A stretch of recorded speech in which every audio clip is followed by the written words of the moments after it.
In the immortal words of Gregory House, people lie, perhaps no more so than during trial. In criminal court, the standard is if you were caught telling lies, that is perjury. In family law court, somehow, if you are caught telling a lie, that is called impeachment evidence, not perjury. If somebody lies and they get away with it, that means that the trier of fact found them to be more believable than you, or perhaps you did not have evidence to contradict their lies.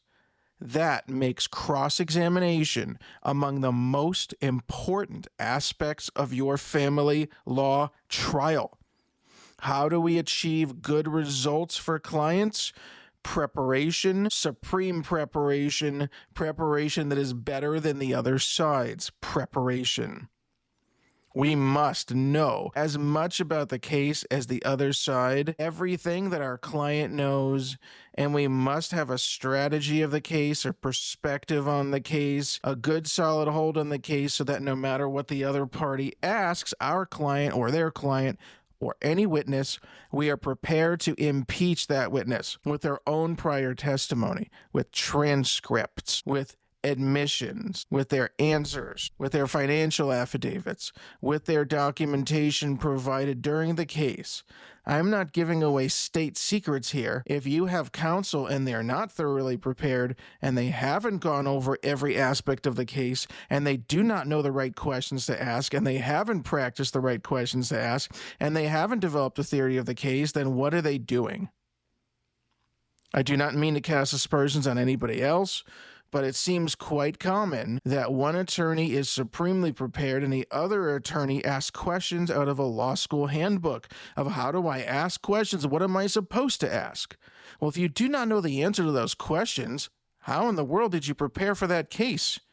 What were you doing? Did you ask your client for information? Did you prepare with your client? Did you review all the case files? Did you understand what the case is about? Do you know all of the issues involved? Have you done 20, 30, 40, 50 hours of preparation for your family law trial? If you are thoroughly prepared, then you have the better opportunity to achieve a great result. If the other party is still trying to figure out the case in the middle of a trial, they are going to trip up and slip up, and you must capitalize on that. There's nothing unethical about being a great lawyer, but perhaps the opposite is true if you are unprepared and do not have the necessary know-how, willpower, and forgive me for saying this, my brethren, chutzpah, to understand the situation, to capitalize on the situation. If you know the other party is lying, but you have no evidence to prove it, that may be problematic for your case.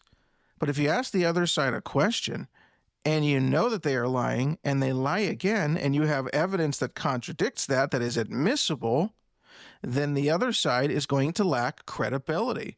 And if they are lying about something so essential, or they are deluded about their perspective, that is among the best ways to earn the trust of the court. In a perfect world, I would only represent clients that are the truthful party, that are picture-perfect parents, that are telling about their finances as though they have records to back up every single thing they're saying. And that may be true in a vast majority of cases. The vast majority of cases is we interview clients just as much as they interview us, and we choose each other based on ethics and honesty and a desire to achieve a great outcome. We do not take cases just simply because somebody is a paying client. That is not a good way to practice family law. That is not a good way to operate a law firm respectfully, and that is not a good business decision.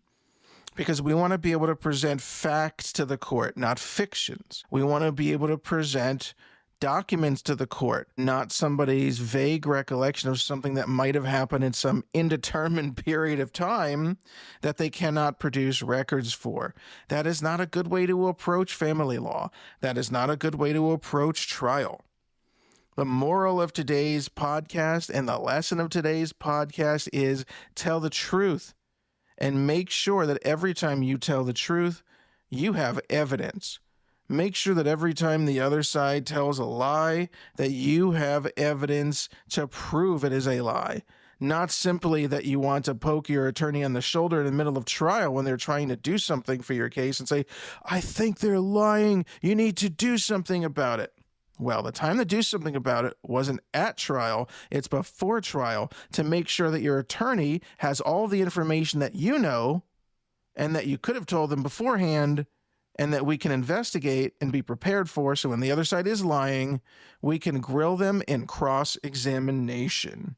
Thanks again, everyone.